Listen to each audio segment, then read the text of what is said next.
breaking news, breaking news, breaking news. There is an assassination plot, an attempt that was put into motion, I guess, in Syria. That's right, repeat, an assassination attempt on President Assad in Syria. Now, 11 people died on April 25th, 2011 because they were protesting in the streets wanting President Assad to resign, wanting this dictatorship to end. They've had 4 decades of the Assad family running Syria.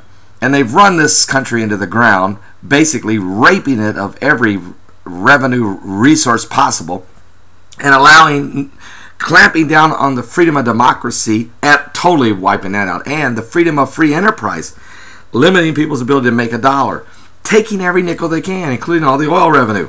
Well, President Assad has fallen victim, just like all the rest of these Middle Eastern Muslim monarchies. You know, Assad is evil in his heart.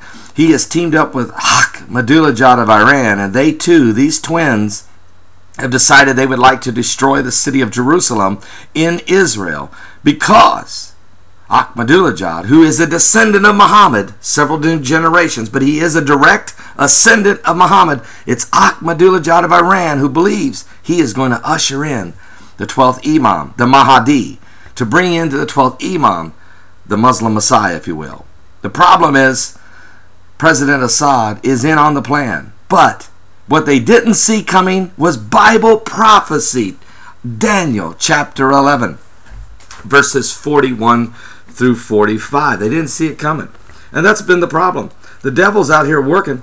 He's working hard. But the Antichrist spirit that's rising is going to eliminate some of these puppets that are in place. But I want to read this to you real quick. But again, breaking news. President Assad assassination. And how I found out about it, it is being circulated through Facebook.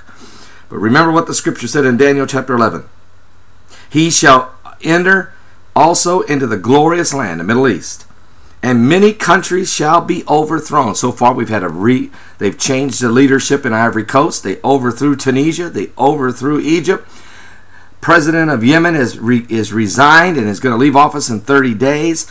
They're trying to kill President Assad. They've been protesting in Bahrain. They've been protesting in the streets of Jordan, protesting in the streets of Algeria, protesting in the streets of Saudi Arabia. There's a war going on in Iraq, a war in Afghanistan, and of course, they've protested and they're in a bloody mess in Libya. It's all here in the Bible. And what about Egypt? He shall enter also into the glorious land, and many countries shall be overthrown. But these shall escape out of the hand, even Edom and Moab and the chief children of Ammon. He shall stretch forth his hand also upon the countries, and the land of Egypt shall not escape. And we know Egypt was overthrown. In 15 days, a 30-year Muslim monarchy of President Hosni Mubarak fell, and a council took over, a 5-general council, which if you go to Isaiah chapter 19, the burden of Egypt, it tells you that the Egyptian government would fall, that the idols would be moved out of their place at the presence of the Lord, that they broke into that museum right there in Cairo, and they stole 8 idols that belonged to King Tut. Now 3 of them have been found, 5 are still missing. Then, after Mubarak resigned, 5 military generals took over the country and called themselves the council.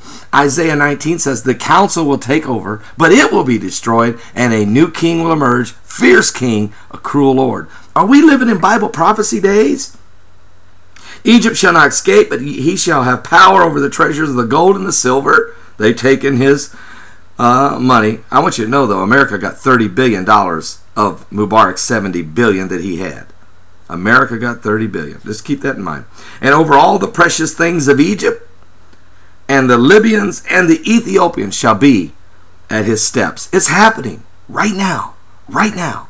And now, breaking news coming out, and you're going to hear about it. Breaking news coming out of Facebook. Rumors in Facebook. And that's how these revolutions are happening. That a plot to assassinate the Syrian President Assad is underway. I'm Paul Begley. Are you serious? Are we living in the last days, Paul? I'm going to be holding a Bible prophecy conference this Saturday night, April 30th, in Knox, Indiana. It's not at the church I pastor either. It's a different church called Church of the Heartland. Church of the Heartland. There's going to be a one man speaking Friday night on the rise of radical Islam. I'm going to be preaching Saturday night, 7 o'clock at Church of the Heartland in Knox, Indiana. And my text will be the signs of the time. The next morning, the pastor there, Heath Hyatt, he will be speaking on December 2012. Is there anything to it? And then that night, Sunday night, Dr. Mark Royer will be speaking out of Michigan, and he'll be speaking on some more Bible prophecies and different things that are happening.